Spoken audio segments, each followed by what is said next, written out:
In this story, our protagonist, Li Haoran, is an ordinary person. When he was 6, his parents died in a battle between evolved humans and mutant beasts. Since then, he and his sister have been passed from one relative to another, growing up in a cold and harsh environment. But misfortune never comes alone.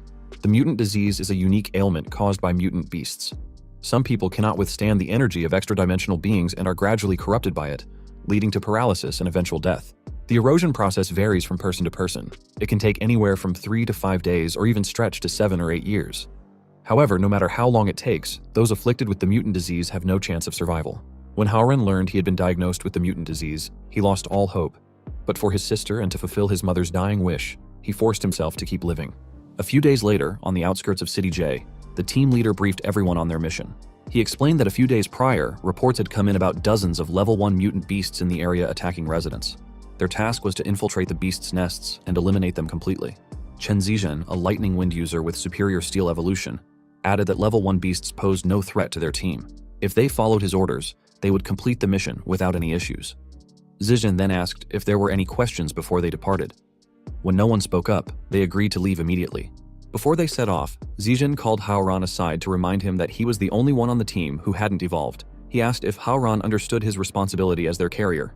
Haoran confidently replied that he did, while carrying a bag larger than himself. He knew that for an ordinary human like him, the only way to join a hunting squad was as a carrier. His role didn't involve fighting, he simply had to follow the team and ensure their supplies were secure. After the battle, he would also be responsible for collecting valuable materials from the beasts. Haoran assured Zizhen that this wasn't his first time and there was no need to worry. A moment later, Zizhen and the hunters were busy slaying beasts with their swords and superpowers. Haoran was relieved that the hunt was going smoothly and thought it wouldn't take much longer to finish. Once again, he was reminded of the vast difference between ordinary humans and the evolved. But then, the ground beneath him shook violently. He knew level 1 beasts couldn't cause such a disturbance. Something far more dangerous was nearby. Suddenly, a creature burst from underground. It was a level 5 mutant beast, the Titan Snake. The hunters trembled in fear, recalling the terrifying images they had seen on television. One of the team members stuttered that the intel had mentioned only level 1 beasts and that this was far beyond their capabilities. He shouted at them, asking what they were doing and telling them to start running immediately. If they stayed there, they would die. The female hunter snapped out of her daze, realizing she had almost been paralyzed by the sheer terror of the Titan Snake. Thankfully, the shout had jolted her back to her senses, and she turned around, running with all her might. The snake hissed loudly as it saw them flee. It then chased them. The hunters quickly realized that escaping on foot was impossible. The beast was too fast. They needed a distraction, something to serve as bait. Snakes typically stop pursuing when they have something to eat. Zizhen coldly stated that they already had a bait. Before Haoran could react, Zizhen appeared in front of him. Without a word, Zizhen slashed him with a dagger, leaving him stunned in shock and confusion. Haoran managed to ask why Zizhen had done this and what it meant, but Zizhen simply grabbed him by the neck, his grip tightening. Zizhen explained that Haoran was the only one on the team without combat abilities, making him the least valuable member. He was the best option for bait. Zizhen added that he had read Haoran's file and knew about his recent diagnosis of the mutant disease. Since Haoran didn't have much time left to live, he might as well make himself useful before he died. With that, Zizhen threw Haoran toward the Titan Snake, shouting that he should blame himself for being too weak. Haoran hit the ground hard, the impact drawing the snake's attention. As he lay there, coughing in pain, the snake loomed closer, its massive jaws opening wide to devour him. Haoran clenched his teeth, wondering if this was truly the end. In that moment, he remembered his mother, who had been stabbed in the stomach during the battle that took her life. She had told him that she could no longer take care of them and made him promise to protect his sister and survive, no matter what. Suddenly, a magic circle appeared beneath him, glowing with an otherworldly light. Before he could process what was happening, the circle sucked him away, teleporting him to a strange, unfamiliar place. He found himself standing on a grand stage, surrounded by a swarm of figures. To his astonishment, he was no longer injured. His body was in perfect condition, and he was dressed in a luxurious outfit. He wondered what was happening, why he was here instead of dead, and if this had something to do with the red light he had seen just before his supposed death. His thoughts were interrupted by the excited shouts of the figures around him. They were pointing at him, exclaiming that he was a man and that Nico had successfully summoned him. He looked around and realized that the figures were demons, their eyes gleaming with excitement. The female demons in particular seemed thrilled, their blood boiling at the sight of him. They marveled at the incredible magical aura he was emanating, whispering among themselves about how much fun it would be to play with him. Haoran stared at them, utterly confused. He wondered, where was he and why were there so many succubi? His attention was drawn to a panel that appeared beside him, displaying his player status. It showed that he was now a blood demon god, a vampire at level 1 with all his stats at 10. He wondered if the others could see this panel or if it was visible only to him. Before he could dwell on it further, someone approached him. She introduced herself as the one who had used an ancient summoning circle to bring him here. Nico, a level 3 mutant beast and a succubus, explained that when the circle was activated, the heavens and earth had trembled, and an incredibly powerful magic had emerged from the ritual. This had terrified everyone present, but Nico believed that such a commotion could only mean one thing: he was extraordinarily powerful. She then swore absolute loyalty to him, vowing never to betray him. As she finished speaking, a notification appeared, informing him that he had gained his first follower. Harem was surprised when a notification popped up immediately after Nico had sworn loyalty to him. He clicked on the panel, which revealed details about Nico. She was only 18 years old, a legal age, desired to become stronger, and felt an innate admiration for the powerful. Her affinity level with him was 88%. The panel also informed him that once a follower's affinity reached 100%, they could be added to his harem, and a mysterious reward would be granted. At that moment, Harem finally understood what had happened. He had been reborn, thanks to the mysterious power he had encountered before his death, and had acquired the Blood Demon God system, a power far greater than that of the Evolved. This time, Harem had the means to seek revenge. Suddenly, Nico leaned closer to him, asking why he looked so excited and why he was touching the air. She wondered if he felt uncomfortable after sleeping for so long and asked if he wanted to move around a bit. Harem replied that he did want to move, which excited Nico. She eagerly suggested that if he needed to touch something, he should touch her body instead, as it would be an honor for her to help him relax. As she began to loosen her bra laces, she added that even though it was her first time, she would do everything she could to please him. "What the hell is this girl doing? I'm getting demonetized." This caused the other succubi to shout at Nico, insisting that such matters should be left to them since their bodies were more experienced and comfortable. Harem quickly shouted for Nico to stop, explaining that he had no intention of taking advantage of her. He then asked if all succubi were this eager, but before he could continue, the notification panel showed that Nico's affinity toward him had dropped to 85%. Nico looked at him sadly, asking if her body didn't interest him. Harem realized he had made a mistake. Affinity was clearly a key function of the system, and if he wanted to harness its power for revenge, he needed to maximize his affinity with his followers. He quickly approached Nico, explaining that she had misunderstood him. He told her that she was beautiful and that all of them were beautiful, as he had never seen women as special as them. His words made Nico shy, and she responded that if he kept talking like that, he would embarrass her. The notification panel showed that her affinity had increased to 90%. Harem then explained to her that he had just been summoned and hadn't fully adapted yet. What he needed now was energy to regain his strength. Nico explained to him that, as the blood demon god, he could recover energy as long as he had blood. She tilted her head to expose her neck, offering it to him and telling him to drink as much as he wanted. She considered it an honor for her blood to flow within him. Harem felt a strange excitement as he looked at Nico's neck, wondering what was happening to him. Why did he feel such intense anxiety? Was this the natural instinct of his vampire lineage? Unable to control himself, he approached her neck, his sharp fangs glinting. He bit into her neck, causing her to let out a scream, but it was a scream mixed with pleasure. But why the hell is her face like that? Nico felt a deep sense of unity with her master, and her affinity with him increased to 92%. The system congratulated him for acquiring a new skill, blood fusion. It also informed him that his strength had increased by 1 point. Harem wiped the blood from his lips, confirming that the skill worked, and clicked on the panel to learn more about it. The description explained that blood fusion, passive, allowed him to randomly gain an attribute point each time he absorbed the flesh blood of a woman. However, each target could only trigger the effect once. Harem was thrilled. This was a skill that granted attribute points without requiring him to level up. Even though the points were awarded randomly, he realized that if he had enough targets, he could accumulate a significant number of attributes. This made the skill incredibly powerful. He called Nico over and told her that he needed more blood. Trembling but eager, Nico approached him, suggesting they continue because he could drink as much as he wanted from her. However, Harem disagreed, explaining that he needed the blood of others as well, specifically women's blood. The more, the better. He looked down at the crowd of succubi, who were visibly excited, wondering if this was some kind of new game. He addressed them, asking if they had any objections to coming up together. They all agreed enthusiastically. A moment later, Harem was busy drinking the blood of various succubi. Each one seemed pleased and satisfied, their lust fulfilled in the process. As he drank, his stats increased one by one, and their affinity toward him also rose. By the time he was done, one of the succubi exclaimed that she had never experienced anything so thrilling before. Though the bite had hurt a little, her heart was bursting with excitement. The others agreed, expressing that it felt as if their souls had formed a deep connection with Harem's, as though they had reached a state of enlightenment. On his side, Harem was equally satisfied. Every succubus there had activated his blood fusion skill, and he had gained a substantial number of attributes. However, he couldn't help but wonder if their reactions were a bit exaggerated, considering he had only bitten their necks. As he observed the succubi still trembling around him, he concluded that their bodies must be highly sensitive. Later that night, in Succubus Town, Nico entered one of the houses and slammed the door shut. She approached the bed, asking Haoran if he had struggled earlier because there were too many people outside. She then crawled onto the bed, confessing that ever since he had bitten her, she had become obsessed with the thrilling sensation. She suggested that now that it was just the two of them, they could deepen their connection and he could give it his all. She begged him to let her become a real succubus tonight. Sitting on the edge of the bed, she excitedly declared that she was going to get on top, but then she paused, sensing something was wrong. The sensation felt too intense. She threw the blanket aside and found a log hidden beneath it instead of Haoran. Sighing, she wondered if he had already found something more important than her.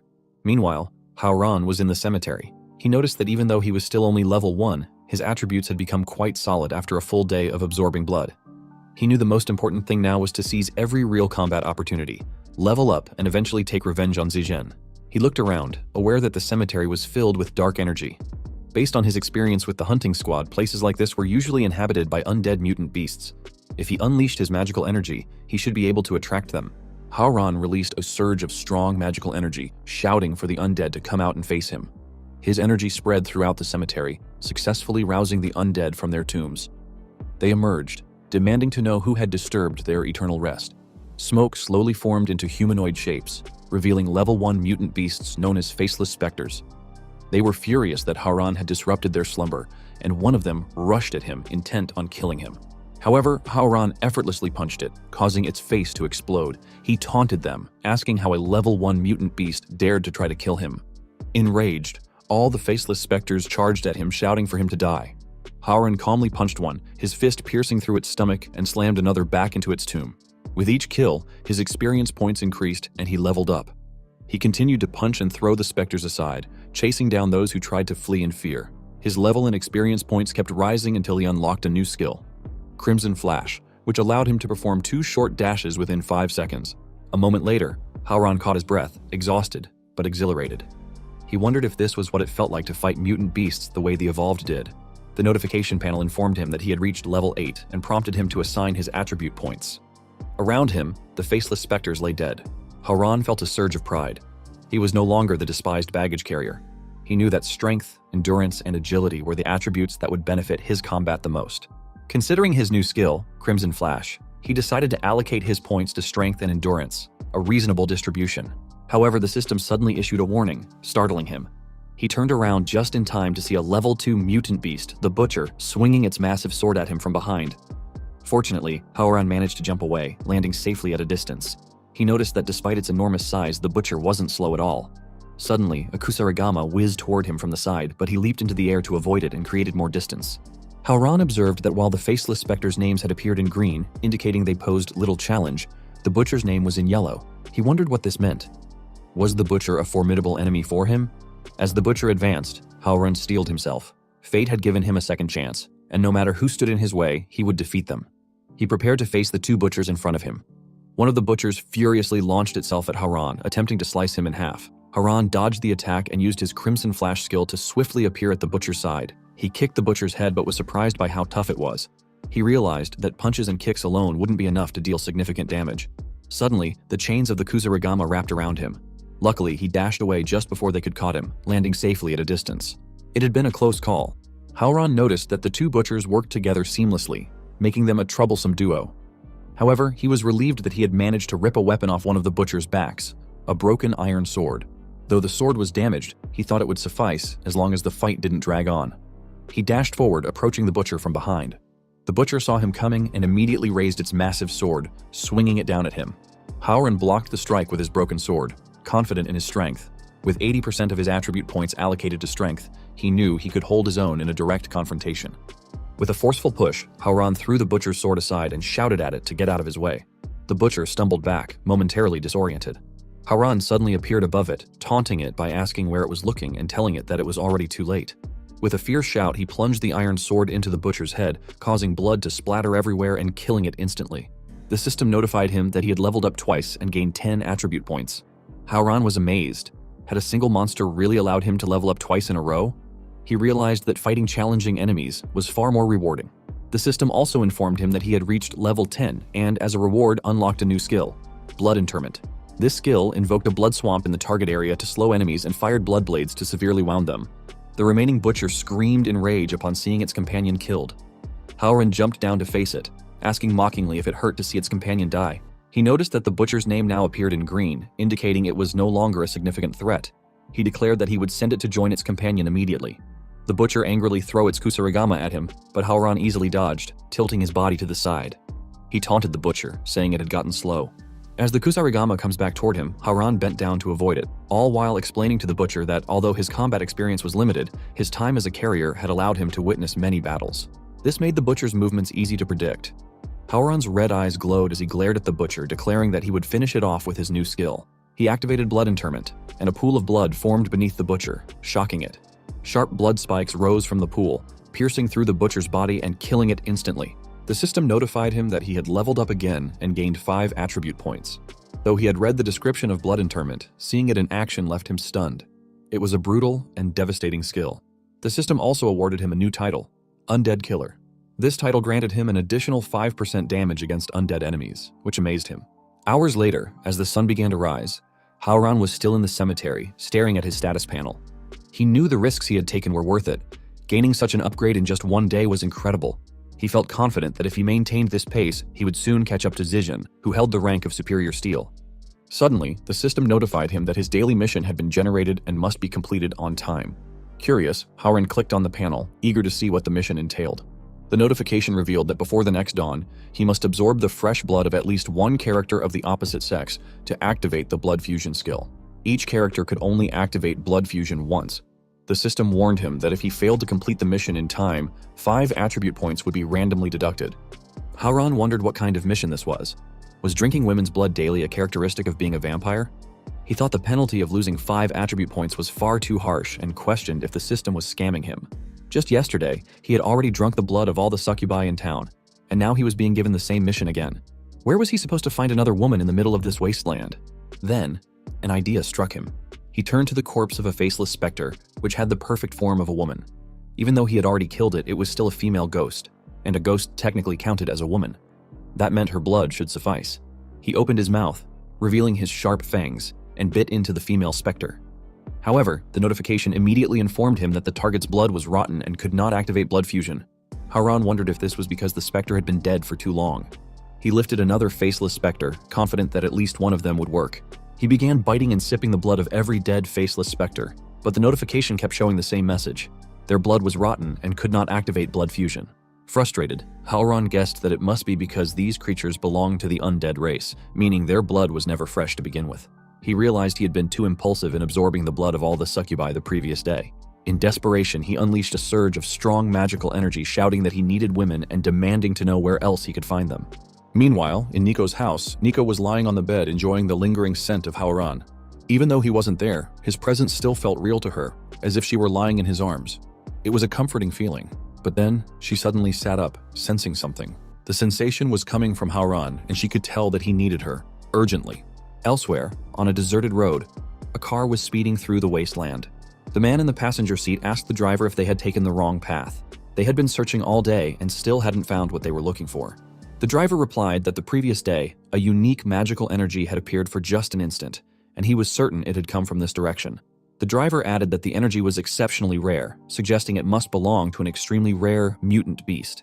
If they could capture it and bring it back to the corporation, they would undoubtedly be promoted and given a raise.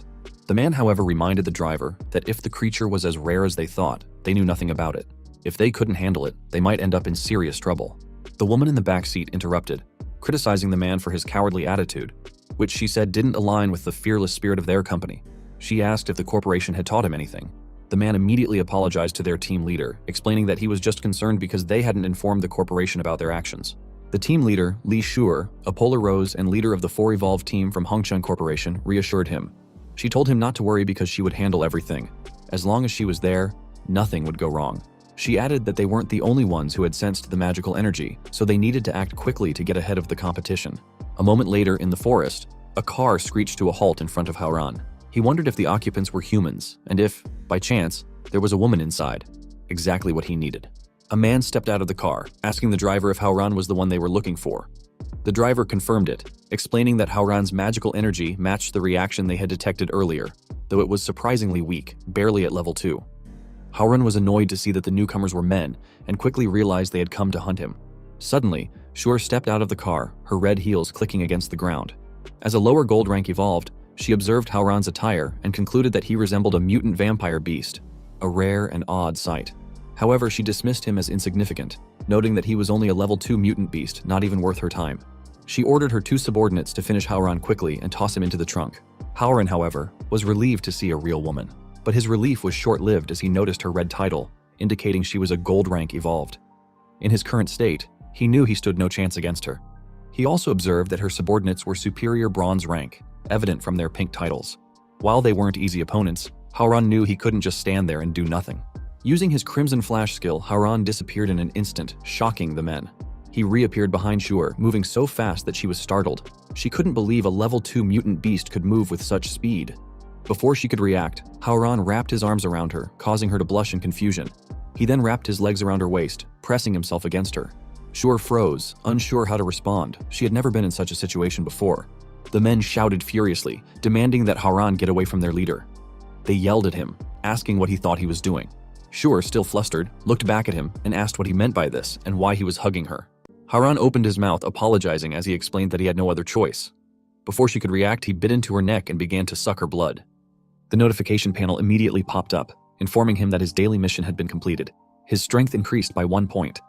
Shur panted, her voice trembling as she admitted that she had grown a lot, but no boy had ever touched her body before.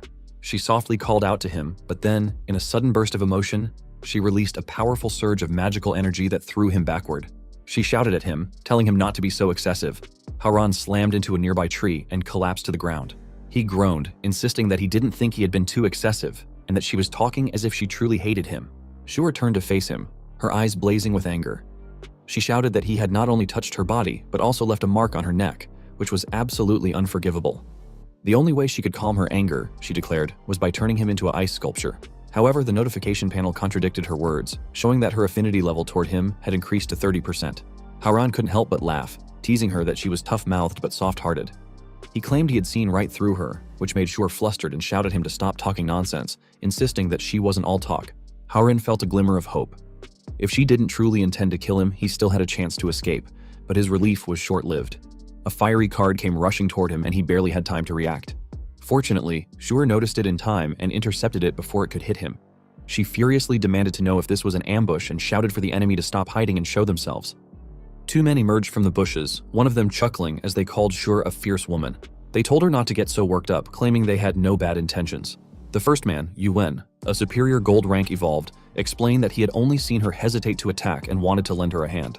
The second man, Zhengzhe, a lower gold rank evolved, added that if she didn't plan to kill Hauran, they should take him to the elite center instead. Hauran noticed the color of their titles and realized they were both gold level evolved.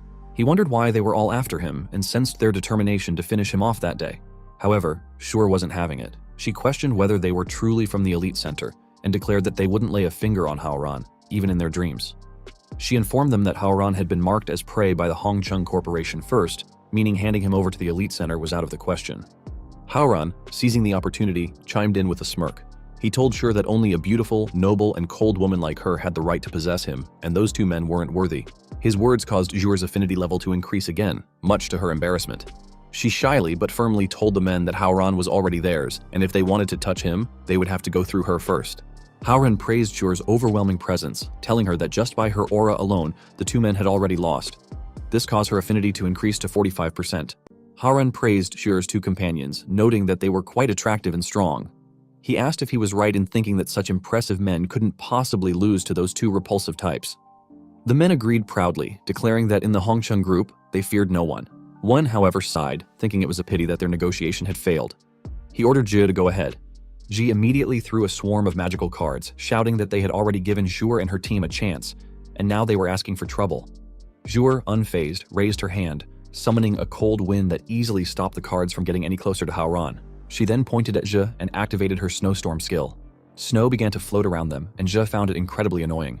The wind was so strong that he could barely keep his eyes open, though Wen remained calm inside his protective shield. Wen observed that Shur was using the snowstorm to restrict their movements and create an advantageous situation for herself. He acknowledged her strategy as clever and told Zhe that they had found a formidable opponent. Meanwhile, Shuer grew frustrated when she noticed that her snow was melting before it could even reach Wen. She realized that Wen, the dwarf, was no ordinary foe. However, she guessed that Wen didn't intend to fight seriously, judging by his calm demeanor. This made her wonder if he was underestimating her. Determined to prove herself, Shuer floated into the air, instructing her men to keep a close eye on Haoran to ensure he didn't escape. Her men nodded in agreement, while Haoran watched her float with amazement. Shuer raised her hand, gathering the cold wind around her, and activated her skill, Ice Song. She created a polar rose and hurled it toward the enemy. Ji, annoyed, shouted at Shuer, asking her if she was mocking him by fighting with a flower. But his laughter was cut short when the rose struck him, causing a massive explosion. Shuer's team cheered excitedly, seeing that the rose had hit Zhe squarely. They taunted the enemy, saying they couldn't act so arrogantly now. They proudly declared that this was the power of the Hongcheng group. As the smoke from the explosion cleared, Zhe was revealed, trapped inside a block of ice. One calmly remarked that Zhe's situation was troublesome and asked how he planned to explain to his father that he had been defeated by a woman. Shuer, now even more confident, turned to Wen and asked if he had a problem with women. She warned him that he was next. However, Wen simply replied that she still hadn't fully understood the situation. Suddenly, a barrage of heart-shaped arrows flew through the air, striking Shuer's two men who were guarding Haoran. The men instantly turned to stone, shocking both Shuer and Wen. They realized it was a petrification skill and wondered who this new contender could be. Their question was answered when Nico comes out. She happily hugged Haoran, exclaiming that she had finally found him. Haoran asked Nico how she had found him and praised her for doing such a great job. Nico responded that she had felt he needed her desperately, so she had rushed to his aid. She assured him that as long as she could be useful, she was willing to give it her all. Haoran told her that having a subordinate like her was amazing, and Nico replied that it was an honor to serve a master like him. Zhe, witnessing this exchange, trembled with anger. She asked herself why she was so furious. Was it because the two of them were flirting right in front of her? But she quickly dismissed the thought, convincing herself that she wasn't that shallow. Instead, she concluded that her anger stemmed from Haoran turning her people to stone. Determined to confront them, she floated toward Haoran and Nico, shouting at them to stop flirting and demanding that they turn her people back to normal. However, Wen suddenly appeared beside her, his speed astonishing. He told her that it seemed she had chosen the wrong opponent and asked if she thought she could attack his people and then simply walk away. Before Shuer could react, Wen pushed her with immense force, sending her flying. She was unable to dodge the attack and crashed to the ground, stunned by his power. Haoran watched in awe, realizing that this was the strength of a superior gold rank evolved. Even Shuer, a lower gold rank leader, couldn't stand against him.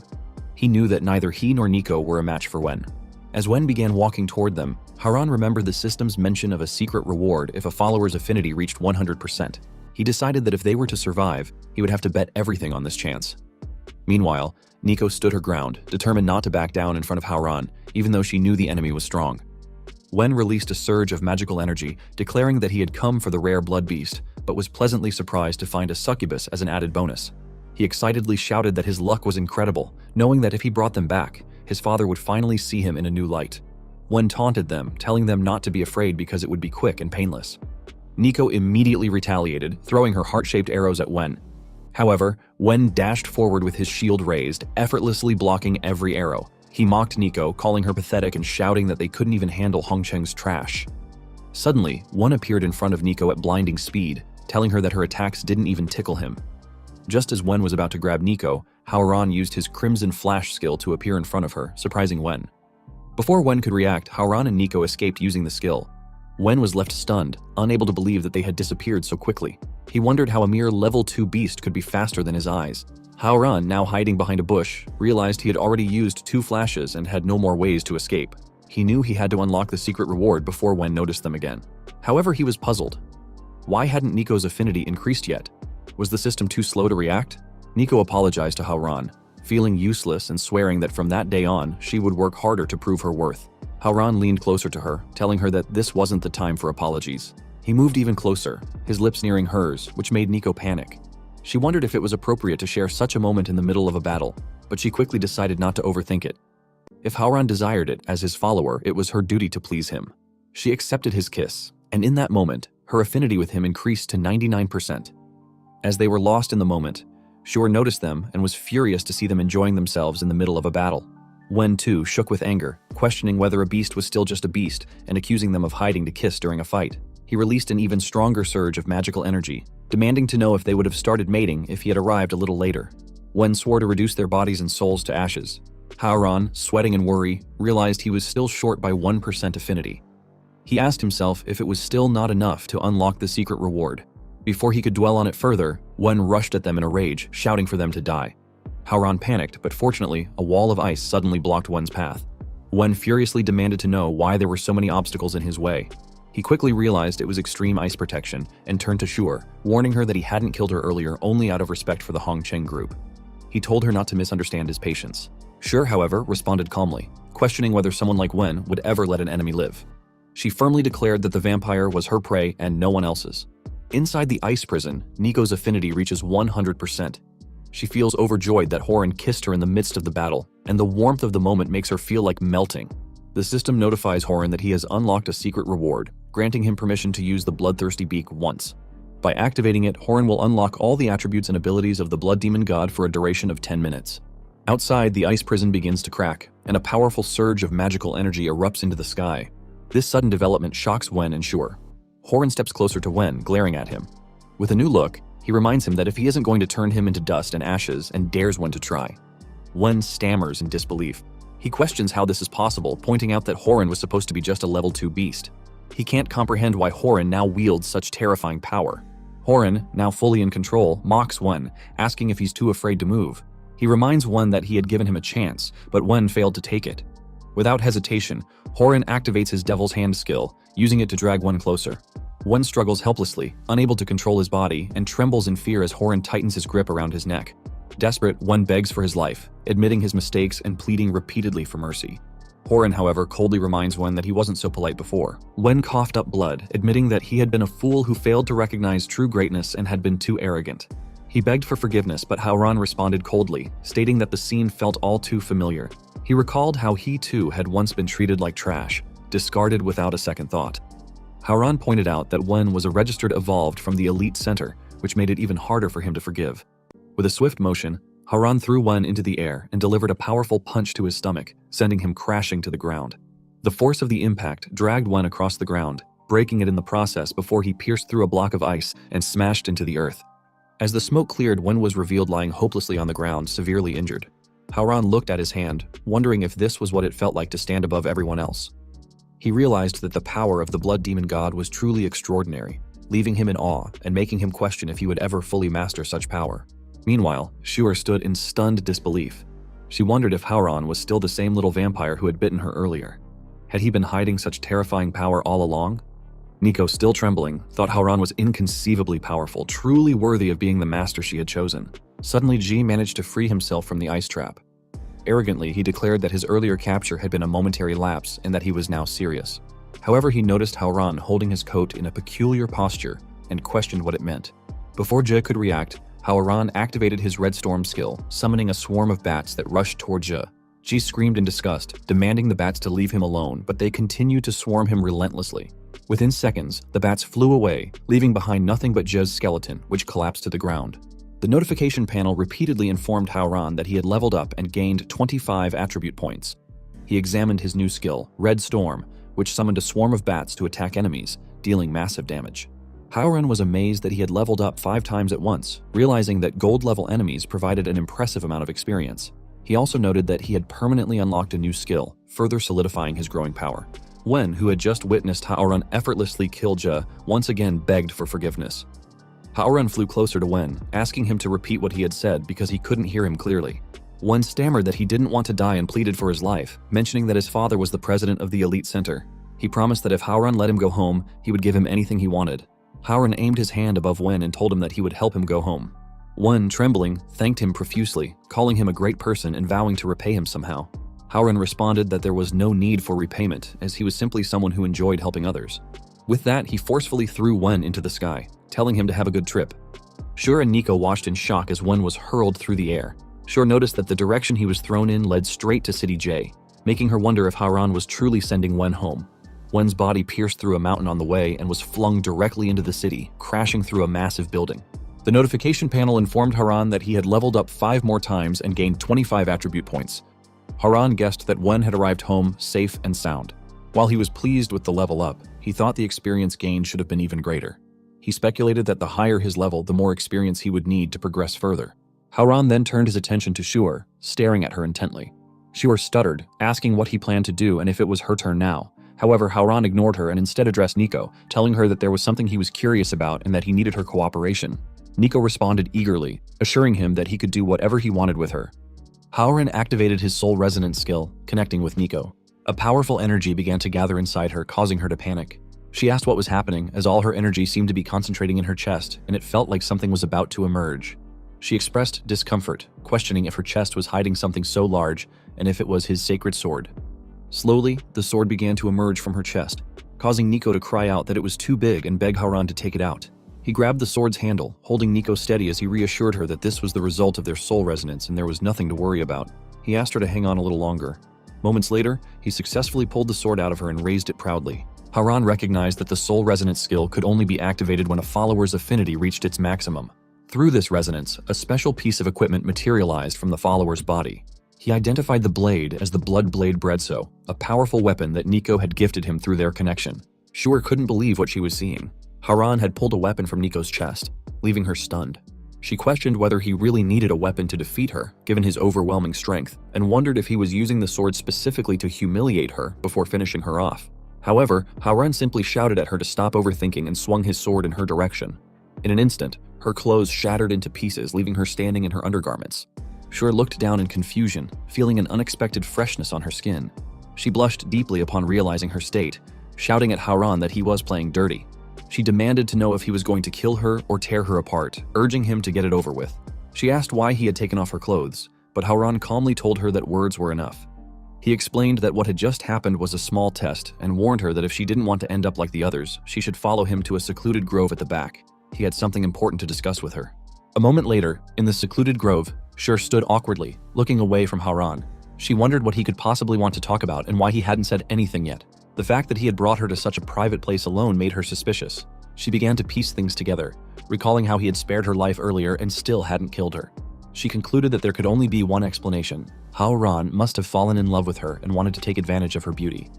As she glanced at him, she noticed that despite being a vampire, his appearance and body structure were no different from a human's. She thought that by common beauty standards, he might even be considered handsome. Following this logic, she assumed that what came next would be the classic scenario of the dominant taking the initiative. Her thoughts were interrupted when Howran suddenly slammed his hand against the tree next to her, startling her. She wondered if this was the moment he would make his move, and if she was really about to lose her first time to a vampire. She questioned the morality of it all, but before she could dwell further, Howran leaned closer to her and ordered her to repeat everything he said from that moment on. He commanded her to swear eternal loyalty to him, vowing that she would never betray him for all eternity. Shuer was confused, asking if this was some kind of role-playing game. Howran, however, sternly told her that he hadn't spared her life so she could question his orders. He demanded that she simply obey. Reluctantly, Shuer repeated his words, swearing loyalty to him. Once she finished, she asked if he was satisfied now. The notification panel immediately informed Howran that he had obtained a second follower. He clicked on it, revealing Shuer's details. She was 24 years old, possessed great strength, was extremely competitive, and had a cold and distant appearance. However, the panel also noted that she had a kind heart and a slight narcissistic streak, as she was drawn to dominant men. Her affinity toward him was currently at 45%. Seeing her characteristics, Howran leaned even closer to her face, telling her that he was satisfied. Shuer panicked, her heart racing as she wondered if he was about to kiss her. She felt herself losing control, questioning if she was about to experience her first kiss in such an unexpected and unconventional way. But then, Howran stepped away from her, telling her that the rewards ended there. Shuer, confused, asked if he was finished and what about the rest. Howran ignored her question and simply informed her that her two subordinates would regain mobility soon, and she could take them with her. He warned her not to tell anyone about him and asked if she understood. Shuer replied with a hesitant yes. Howran then turned around and began to walk away, stating that he didn't have any more time to waste on her. However, Shuer shouted for him to wait, causing him to look back and ask if she craved more. She responded that if her companion saw her in her current state, it would be awkward, and she asked him to help her. A minute later, Shuer was wearing Howran's coat. She could still feel its warmth and the scent embedded in the fabric, which felt too intimate for her. This small gesture made her fall for him even more, increasing her affinity toward him to 50%. Later that night, in Succubus Village, Howran was in his room, reflecting on everything that had happened. So much had occurred in such a short time. Not only had he reached level 21, but he had also unlocked several new skills, including the Hidden Blood Art, which allowed him to enter a state of invisibility for a short period. When attacking from this state, he would reveal himself, dealing additional damage and recovering 5% of his health. He felt incredible about his progress and knew he had to keep pushing himself to grow even stronger. Suddenly, the notification panel alerted him that he had reached level 21 and now had the right to challenge the Blood Hell Arena. The system asked if he wished to participate, explaining that inside the arena, he would not gain experience, and any wounds he sustained would not automatically heal upon leveling up or exiting the challenge. However, the rewards for completing the challenge were substantial. Harem understood the risks. It didn't matter if he won or lost, any injuries he received would persist, potentially affecting his leveling pace. Logically, it would be best to wait until he was at a higher level before attempting the challenge.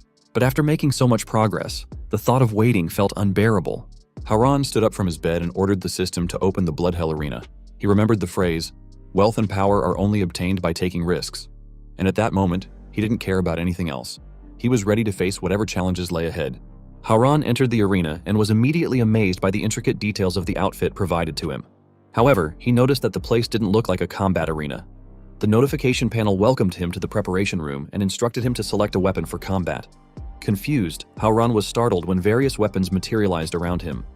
Among them were a two-handed knight sword that increased his strength by 30 but decreased his agility by 10, a heart-piercing dagger that boosted his agility by 30, a great battle axe that enhanced both strength and endurance by 15, and a solar shield that increased his endurance by 25 and spirit by 5. He noticed that each weapon offered additional attributes, and any of them would be a significant upgrade. However, he had no particular experience with any of them, leaving him unsure of which to choose. Then, something caught his eye. A long, spiral-shaped yellow cucumber. Unlike the other weapons, it offered no attribute increases, but its additional effect was intriguing. When repeatedly attacking an enemy, it caused a brief spasm effect. Harem grabbed it, swung it around, and proudly declared it as his chosen weapon. Despite its odd shape, he thought its ability to induce spasms in enemies could be incredibly useful if used strategically. Next, the notification prompted him to select one of 3 upgrades to assist in combat. Defense Break, which reduced the enemy's defense by 1% with each attack. A potion that restored 30% of his health, or Equipment Forge, which granted him an additional random item. Harem hesitated, realizing he had to choose without knowing anything about his opponent. Drawing from his previous gaming experience, he decided that reducing the enemy's defense was a versatile and efficient option, so he selected Defense Break. The system then informed him that he would be transported to the Blood Hell Arena. In an instant, Harem was sucked into a portal and dropped into the middle of the Blood Hell Arena. He looked around, feeling a sinister atmosphere as the audience consisted of skulls. Suddenly, the host welcomed everyone to the first level of the Blood Hell Arena, explaining that the arena had 50 levels, each guarded by a special guardian. Defeating the guardian would grant valuable rewards and allow progression to the next level. A lady then entered the stage, introducing herself as Sally, the official commentator of the Blood Hell Arena. She described herself as the adorable and charismatic little devil. Sally introduced Harem as the Challenger, a member of a rare race but a complete rookie, which annoyed him. He hadn't expected the arena to have commentators. Sally then announced the guardian of the first level, a fairy from the Night Forest, representing ill omens and death. The guardian, a banshee named Banshida, entered the arena. She introduced herself as a messenger from hell, capable of predicting the deaths of mortals. She explained that she appeared to lament for those about to perish and revealed that she sensed an overwhelming aura of death surrounding Harem, which was why she cried for him. Harem asked what she meant, questioning if she was implying he would die there. He noticed there was no level indicator above her head, wondering if the arena restricted certain system functions. Regardless, he activated his Red Storm skill, releasing a swarm of bats to attack her. The bats rushed toward Banshida, but she effortlessly slashed them with her sharp claws, killing them instantly. She proudly declared that the bats couldn't hurt her, and that Harem was no match for her. She then leaped forward, appearing behind him and declaring that it was over. However, Harem managed to dodge by jumping away in time. He taunted her, asking if she didn't understand the tactic of luring the enemy. He then swung his spiral yellow cucumber at her, asking how she would handle it if the bats couldn't hurt her. Banshida was visibly shocked as the cucumber was about to hit her. But why does this look wrong? She immediately kicked it away, shouting that she wouldn't let him touch her with it. The cucumber was sent flying, and Sally, the commentator, announced that Harem had dropped his strange weapon. She noted that Banshida seemed to have a strong aversion to staff-like objects, and wondered if this would tilt the battle in Harem's favor. However, Sally's commentary was interrupted when she noticed Harem holding Banshida's hand and leg, trapping her in an embarrassing split stance. Banshida struggled but couldn't break free, leaving her bewildered at how Harem had outmatched her in strength. She tripped and fell to the ground, with Harem pinning her down in the same position. Harem told her that she hadn't expected his weapon to have such an effect, and it seemed that just looking at it had made her lose her composure. He ordered her to surrender, confidently stating that in terms of strength, he had absolute confidence, and she wouldn't be able to escape. Harem teased Banshida, asking if holding such a painful stance was difficult for her. He told her that if she didn't want to suffer, she should surrender, and he wouldn't make it harder for her. However, Banchida responded with a deafening scream that shocked Haoran, sending a powerful pressure wave through the arena. The force of her cry threw him across the arena, slamming him into the wall. Haoran realized that her scream held incredible power and acknowledged that her strength should not be underestimated. Sally, the commentator, shouted that Banchida had unleashed her ultimate attack, Alpha Howl. She explained that anyone who heard the cry would awaken an absolute fear of death deep within their heart, gradually eroding their spirit until they lost the will to fight and were dragged into the abyss of death.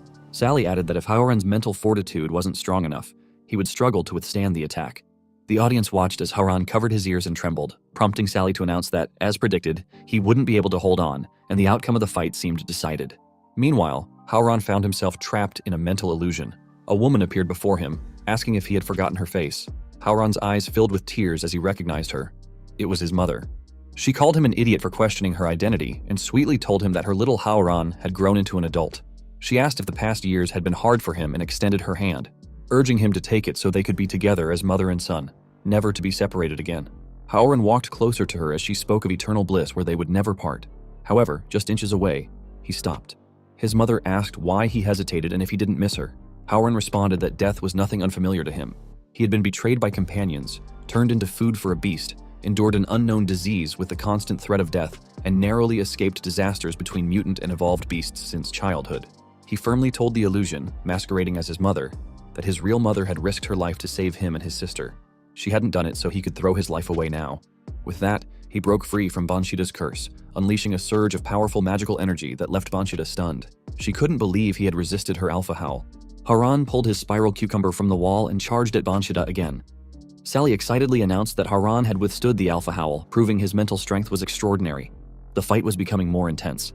Haoran activated his hidden blood art, disappearing from sight while warning Banshida that he had understood her power, and now it was his turn.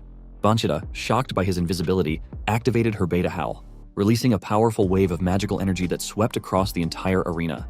Sally explained that beta howl converted Banshida's cry into destructive energy, making it an indiscriminate attack that covered the entire arena. Even invisibility would be useless against it. However, while Banshida was busy unleashing her beta howl, Haoran appeared in front of her and shoved the cucumber into her mouth, forcing her to stop screaming. The attack reduced Banshida's defense while restoring 5% of Haoran's health. He asked her if she could stop crying, calling it annoying. Sally was shocked, unable to believe Haoran had broken the technique once again. Haoran pulled the cucumber out of Banshida's mouth, declaring that it wasn't over yet and the best was yet to come. He launched a relentless assault with his long cucumber burst attack, repeatedly striking Banshida at high speed. Each hit reduced her defense further, leaving her in agony. She wondered how Haoran could be so powerful with just a cucumber, noticing that each attack grew stronger and more painful. She couldn't take it anymore, but Haoran didn't stop. The cucumber spasm effect activated, sending Banshida into uncontrollable convulsions. She collapsed to the ground, unable to withstand the pain. When the smoke cleared, Haoran stood over her, asking if she wanted him to continue. Banshida trembled in pain, begging him to stop and shouting that she surrendered. Sally trembled as she watched Haoran's relentless attacks, thinking they were too terrifying to witness. Haoran shouted at her, pointing out that Banshida had already surrendered and demanding that she announce the result of the fight. Sally immediately apologized, explaining that she had gotten carried away. She then officially declared that Banshida had surrendered and that Haoran was the winner of the battle, earning him the right to challenge the second level of the Blood Hell Arena. The notification panel informed Haoran that he had earned 10 abnormal state resistance, which increased his resistance to mind control, poisoning, hemorrhaging, and other abnormal states. He also received 1 skill point, allowing him to upgrade his unlocked skills for more powerful effects. Haoran felt a sense of satisfaction, knowing that his rewards not only boosted his special attributes but also allowed him to enhance his skills. He confirmed that he had made the right choice by participating in the arena. The notification then asked if he wished to continue with the second level of the Blood Hell Arena Challenge. Haoran clicked no, aware that while he had received his rewards, his condition hadn't fully recovered. He knew it would be foolish to challenge the next level out of pride alone and decided it was better to level up before attempting again. The demonic magic of the arena transported him back to Succubus Village. As he stepped out of the gate, the notification panel alerted him that he had unlocked a hidden skill, Winner's Pact. Haoran was startled, wondering why the skill had activated right after he left the arena. He clicked on it and the description explained that Winner's Pact allowed him to turn opponents he defeated in the arena into his followers. Outside the arena, he could summon these followers to assist him in battle. Haoran's mind raced with possibilities. If he exceeded level 50, could he summon an entire army? As he pondered this, he heard someone enjoying themselves inside his house. He walked in to find Nico on his bed. clearly pleased by the lingering scent of Harem that still permeated the sheets. She thought that even though he wasn't there, his bed retained his scent so intensely that it felt like paradise to her. She was confused when she noticed that Harem's scent had become even stronger, only to look up and see him standing there. Embarrassed, she quickly explained that it wasn't what it seemed and that she hadn't been doing anything strange in his bed. She held up a coat, explaining that she had stayed up all night making it for him since he had given his previous coat to Shuer. The new coat was tailored exactly to his size. Harem patted her head, thanking her for the thoughtful gesture. He told her that he had been thinking about how to get new clothes and she had already taken care of it. He admitted that he couldn't imagine being without her, and swore that he would treasure the coat she had made, promising never to give it away again. Nico left Harem's house with a heart full of joy. She interpreted his words, that he couldn't be without her, as a direct declaration and a full-blown confession of love. To her, it meant he wanted her to serve him for the rest of her life, and she couldn't have been happier. After 2 intense battles that had stretched through day and night, Harem finally managed to fall into a deep sleep. However, his rest was short-lived. Panicked shouts erupted from the village as one of the succubi cried out that the orcs were attacking. Before she could react further, she was caught and tied up with a rope. A massive figure emerged, the orc leader, who barked orders at the other orcs to loot everything from the village and leave nothing behind. The slave orcs cheered and began rampaging through the village, stealing goods and taking the succubi hostage. The orc leader shouted at his underlings to tie the succubi securely and ensure none escaped. He also commanded them to take all the grain, gold, and treasures from the village, which the slave orcs eagerly obeyed. Fortunately, Nico intervened. She shot her heart-shaped arrows at the orcs, hitting 3 of them and turning them into stone. The orc leader turned around, furious, demanding to know who had attacked them and if they were tired of living. Nico responded that it was too early in the morning to deal with such repulsive scum. She warned the leader that if they didn't want to end up like the stone orcs, they should release her people and leave the village immediately. However, the orc leader mocked her, questioning what cards she held to dare threaten him. Nico was startled when several slave orcs appeared behind her ready to strike. Just in time, Harem arrived. He activated his blood interment skill, summoning blood spikes that pierced through the slave orcs around Nico, killing them instantly. The experience points from the kills increased his level. Nico felt a wave of relief, knowing that their village was saved. Harem addressed the orcs, commenting that it was still early and they were already causing so much chaos. He asked if they couldn't let the village sleep in peace. Nico quickly walked over to him, complaining about the orcs, but Harem reassured her, telling her not to worry and to leave it to him. The level 3 mutant beast, the orc centurion, stepped forward, demanding to know why a vampire was siding with the succubi. He shouted at Harem that this conflict had nothing to do with him and warned him not to get involved. Harem, however, angrily retorted, asking how the orc could claim it had nothing to do with him when he carried the blood of every succubi in his body. He declared that the orcs had annoyed him too much, and it was too late for regrets. With that, Harem activated his Winner's Pact skill, summoning Banshida from the Blood Hell arena to assist him in the battle. Nico was shocked to see Banshida appear, wondering if Harem had summoned her. She was impressed by the formidable magical power Banshida possessed. The orc centurion, however, remained arrogant, shouting that Harem had only called forth 1 assistant, while his orcs numbered no less than 80 to 100. He boasted that he had nothing to fear. But then, Banshida unleashed her alpha howl, and the skill immediately halted the orcs in their tracks.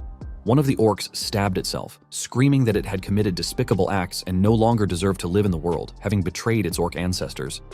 Other orcs began hitting their own heads, admitting to abusing the weak, killing, looting, and burning. Several more orcs lost their minds and took their own lives under the influence of Banshida's skill, greatly increasing Harem's experience points. The orc centurion knelt on the ground, realizing that Banshida's cry had disturbed their minds. His head was filled with suicidal thoughts, but he reminded himself that he was an orc centurion and couldn't fall into such a trap.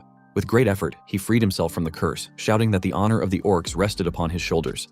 However, before he could act further, a powerful knee struck his chin, forcing him to bite his own tongue and shake his head in disorientation.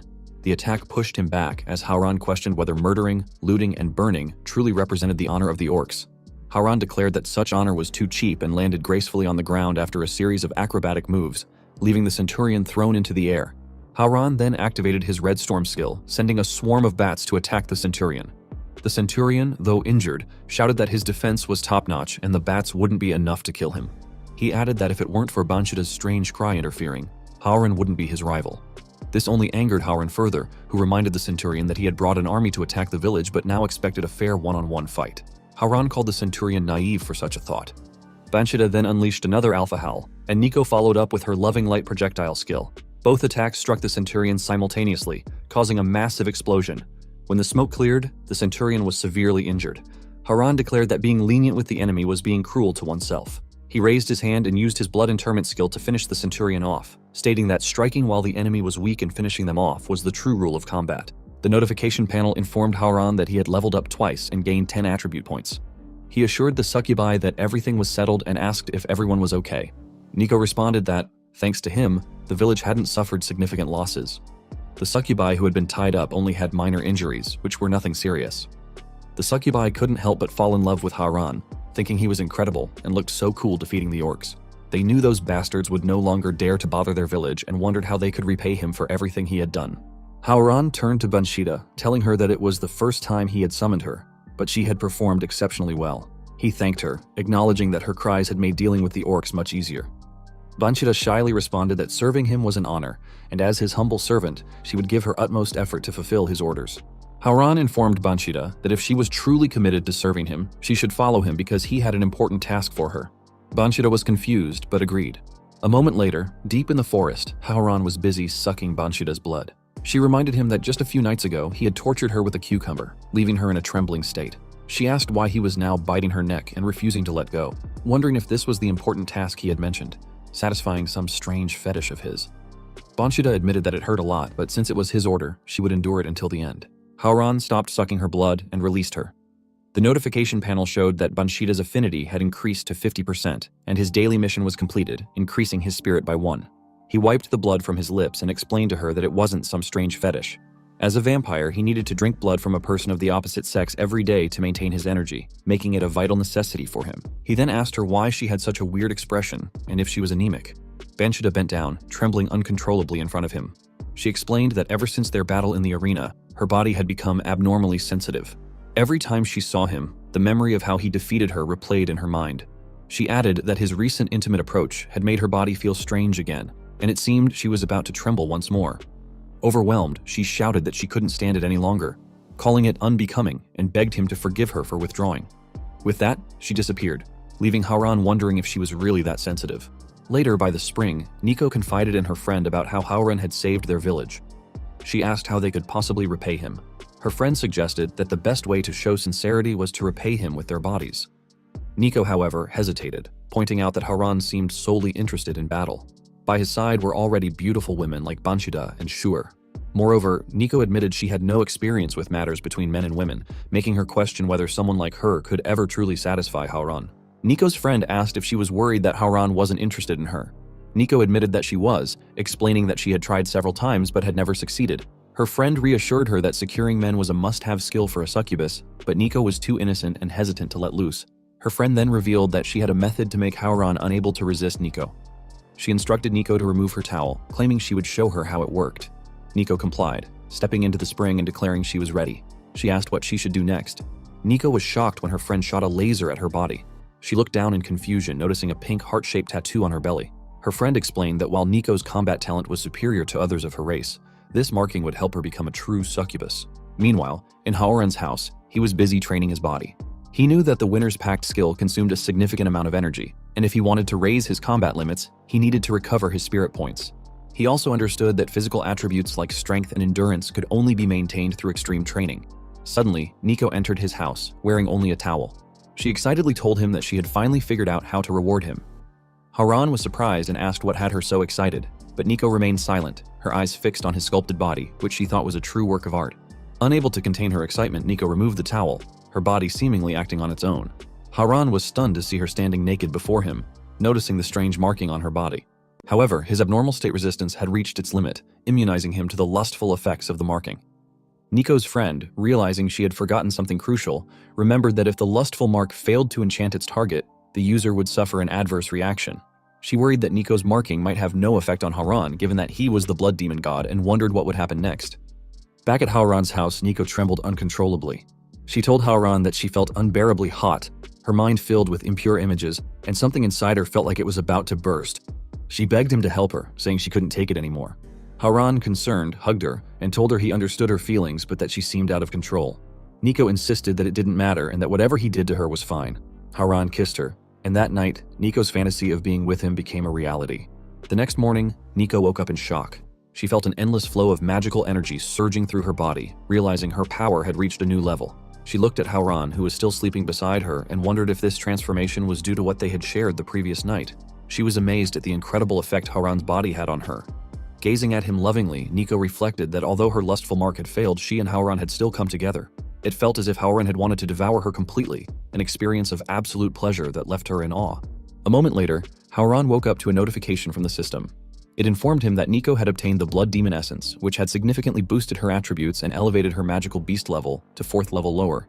The system explained that the Blood Demon Essence could only activate with followers who had reached 100% affinity and could only be applied once per follower. Haran was amazed, wondering if his essence truly had such a powerful effect. Even though it couldn't be repeated, the results were astonishing. Nico's attributes now surpassed his own. Nico noticed his reaction and asked if something was wrong. She wondered if her performance the previous night hadn't been satisfactory. Haran reassured her that she had done very well, and Nico shyly responded that serving him was an honor, and that she was now completely his. Soon after, Haran's daily mission appeared. It required him to extract fresh blood from at least one character of the opposite sex before the next dawn to activate the blood fusion ability. Haran asked Nico if there were any other magical beast settlements nearby, preferably with women. Nico replied that the half-orc camp from yesterday was on the other side of the forest. She explained that the half-orcs had been looting and oppressing other magical beasts, so there were likely half-orc women there. A short while later, they arrived at the half-orc camp. Haran confirmed with Nico that this was the place and reminded her that the orcs had oppressed the succubus village for a long time. He told her that this was her chance for revenge and that he wanted to see the power she had gained with her new level. He also instructed her to spare the women. Nico confidently agreed, releasing her much stronger power. She thought to herself that Haran had granted her this opportunity for revenge, and she couldn't afford to disappoint him. The orcs noticed the immense power floating above their camp. Nico shouted at them, declaring that this was the unparalleled power Haran had bestowed upon her, and today she would make the barbarians experience it firsthand. She flew down into the camp, throwing orcs aside with ease as she landed. Each orc she defeated increased Haran's experience points.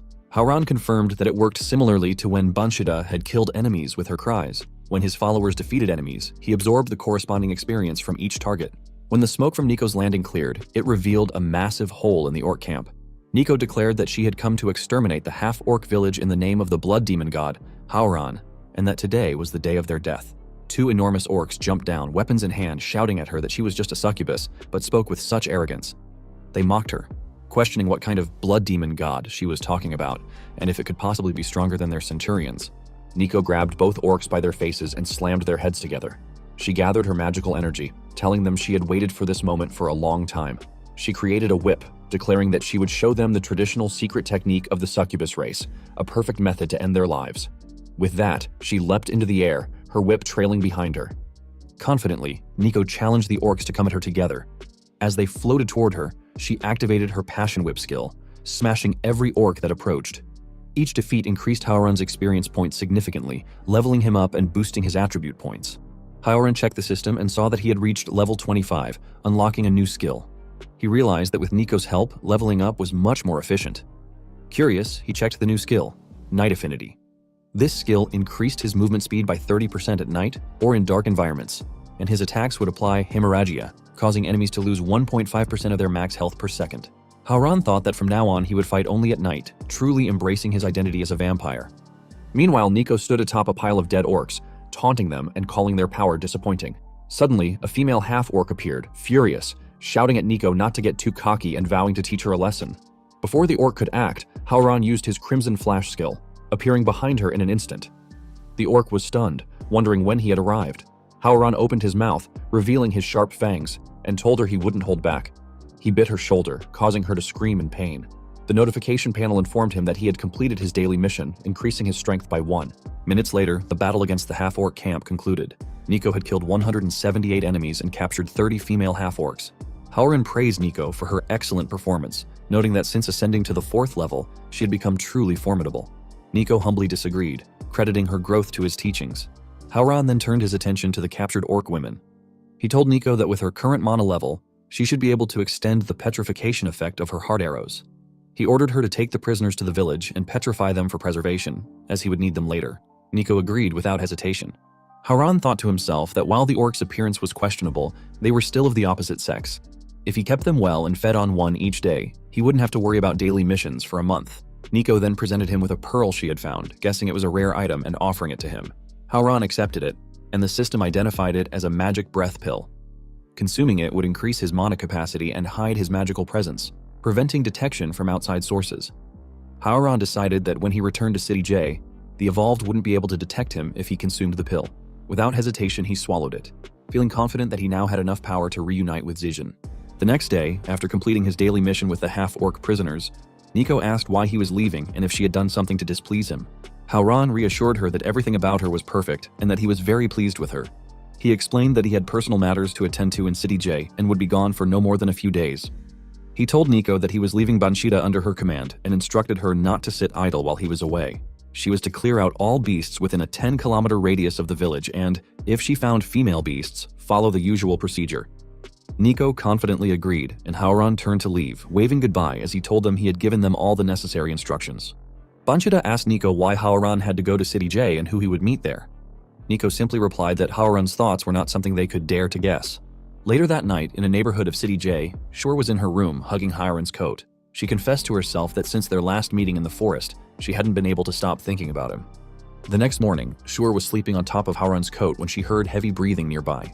She woke up wondering what the sound was and was shocked to see Haoran exercising in her room. He stopped when he noticed she was awake and asked if he had woken her. Shur remained silent, stunned by his presence. She asked how he had gotten there, why she hadn't sensed his arrival, and how he knew her address. Haoran simply responded by asking what was so strange about him being able to sense her location, given that she had sworn loyalty to him. He added that he didn't need to report in to visit his subordinate. Shur replied that he didn't, and the notification panel showed that her affinity with him had increased to 63%.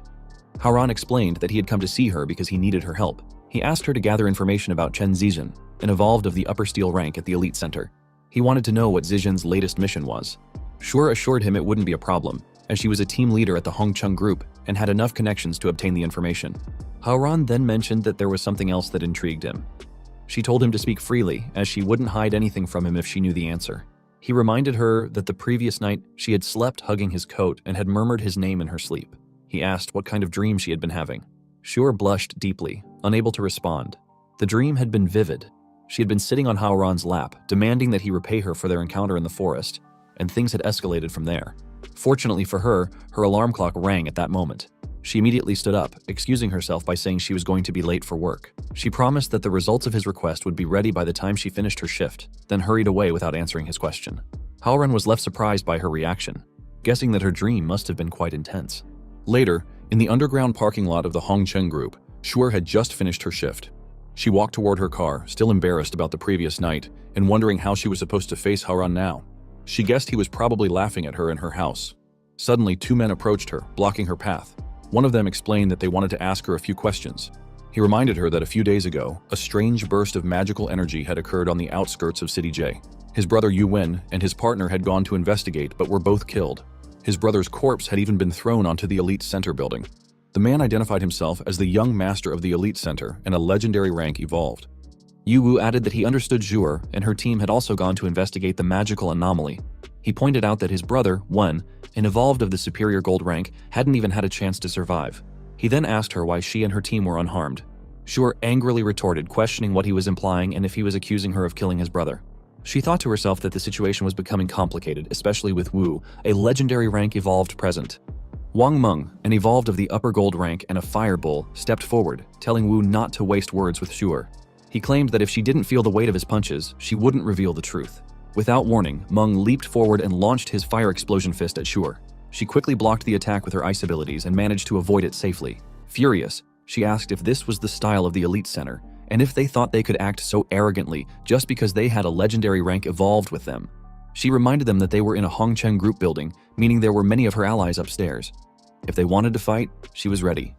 Wu calmly intervened, telling Zhuer not to misunderstand. He explained that Meng, like his brother, was impulsive but had a good heart. Wu clarified that they had no bad intentions and simply wanted to know what she had seen that day. He asked if she had even the slightest clue about his brother or the creature involved. Zhuer replied that when she arrived, she had only seen a skeleton and found no trace of the beast.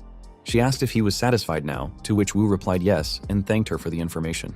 Zhuer sighed as she entered the elevator, thinking that the Elite Center now had her in its sights and the situation was worsening. She knew that most evolved individuals never surpassed the gold rank in their lifetime, and those who reached the Diamond Star rank were considered geniuses. However, the legendary rank was even above that, reserved for the geniuses among geniuses. Wu, despite his kind and polite demeanor, was a dangerous man with a deceptive smile. She realized she had to warn Haoran. Meanwhile, in the parking lot, Wu was vomiting. Meng, concerned, asked if he was okay and if he needed to see a doctor. Wu explained that it was nothing serious, just his obsessive-compulsive disorder acting up again. He had been holding it in because Shure's asymmetrical hairstyle had been unbearable for him to look at. Wu then asked Meng if he remembered that Shure had gone to investigate with two subordinates. He ordered Meng to capture them so they could be questioned. Wu swore that if there was even the slightest contradiction in their testimonies, all three of them would join his brother in the grave. Meanwhile, in Shure's house, Haoran noticed his experience increasing without him doing anything. He checked the system and saw that he had reached level 27. He figured that Nico and Bunshida must have been busy, as their efforts were contributing to his leveling progress. He thought that even though the experience required to level up would gradually increase, as long as he continued to grow his number of followers, his leveling pace wouldn't be interrupted. The notification panel then informed him that he had obtained a new title, Battle Commander. The title increased all his followers' attributes by 10%. Haoran was pleased, as this was exactly what he needed. He thought it was far superior to his previous title, Undead Slayer. Shure returned home and confidently reported that she had gathered the information he requested. She explained that Chen Zijin would lead a team out of the city that night at 10 o'clock to carry out a mission. The team consisted of 8 members, all of upper steel rank. She added that the mission details, team member profiles, their skills, techniques, family addresses, contact numbers, and other relevant information were all included in the documents she held. Shure admitted that her abilities had limits, so this was all she could gather. Haoran checked the documents in shock, telling her that this was far more than just a little information. He joked that she had practically only missed handing him their household registration records. He praised her for doing an amazing job, as she had helped him immensely. This increased her affinity with him to 69%. Shure shyly responded that it was just a small effort, and that even if he praised her so much, she wouldn't feel any happier. Haoran teased her for being contradictory and asked about the box she was carrying. Shure stuttered as she explained that it was a gift for him. She opened the box, revealing a superior mana potion, which restored 500 mana points, and a superior life potion, which restored 500 life points. She also presented him with a full set of high-tier equipment, 2 sacred gold shoulder guards, a breastplate of justice, 2 assault gauntlets, a king's belt, a dawn sword, and 2 gem greaves. The equipment increased his defense by 2,000, stamina by 48, spirit by 30, strength by 80, and intelligence and agility by 20. Haoran was stunned, telling her that the gift was far too luxurious. He asked if she realized how expensive all that equipment must be and why she was giving it to him for free when he had no money to repay her. Shure calmly sat down and explained that the Elite Center had already placed him on their radar, and his opponent was a legendary rank evolved. She simply wanted to ensure that when he faced challenges, the equipment and potions could help him. Haoran leaned closer to her, catching her off guard. She asked what he was doing, but he simply kissed her, increasing her affinity to 83%. Shure caught her breath as he pulled away, thinking that her first kiss had been stolen. Haoran thanked her, telling her he would accept her kind gestures, but now there was something more important he needed to do. Haoran left Shure's house, storing all the equipment in his system and hiding their visual effects. He looked up at the night sky, realizing there was still some time before 10 o'clock. Deciding to check on his sister, Xiao Yu, he made his way to J City High School. Using his hidden blood art skill, he entered her room unnoticed. Xiao Yu was busy studying, unaware of his presence. Haoran silently apologized to her for not being there, knowing his current situation was too dangerous to reveal himself. He feared that recklessly meeting her might bring her unimaginable disaster. He reminded himself that in the world of evolved beings, weakness was the greatest sin. To stand by Xiao Yu's side with dignity and ensure no one could despise him, he had to keep growing stronger. Xiao Yu suddenly felt a presence at the door and looked up, but she saw nothing. She wondered if it was just her imagination. Yet tears began to fall uncontrollably from her eyes. Later, in the forest outside City J, Chen Zijin effortlessly slashed a huge bear to death. He informed his team that their mission was complete and ordered them to gather the equipment and materials from the white bear leader's body. One of his team members commented that even a third upper-rank white bear leader couldn't withstand Zijin's swift sword. They added that with Zijin's current level, he should already be able to ascend to the silver scale rank. The others agreed, but Zijin dismissed their flattery, telling them to finish quickly so they could go home and rest. Suddenly, Haoran's voice cut through the air, asking Zijin if he really thought he could just go home and sleep. He told Zijin that if he wanted to use this chance to flatter the bear, he should do it quickly because after tonight, he wouldn't get another opportunity. The team turned their attention to Haoran, startled by his sudden appearance. Zijin recognized him immediately, asking how he was still alive after taking his sword and falling into the Titan Serpent's jaws.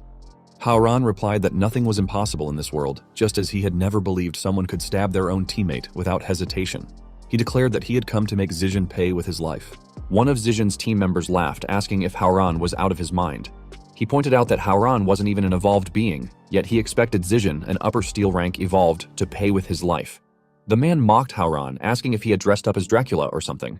He defended Zijin's actions, claiming that Zijin had made the decision for the good of the team and had done the right thing. He told Hauran that if he wanted to blame anyone, he should blame himself for being too weak. Zhang Weimeng, a lower steel rank evolved, adds that since Hauran hadn't even died, there was nothing to complain about. He asked why Hauran was bothering them and took out 200 yuan from his pocket, offering it as compensation for Hauran's emotional damage. He told Hauran to take the money and not be ungrateful. Hauran, however, drew a sword from his system and swung it in one swift motion, cleanly cutting off Weimeng's head. He firmly declared that he didn't want money. All he wanted was their lives. That's the end of the video. Let me know your thoughts and if you want the next part.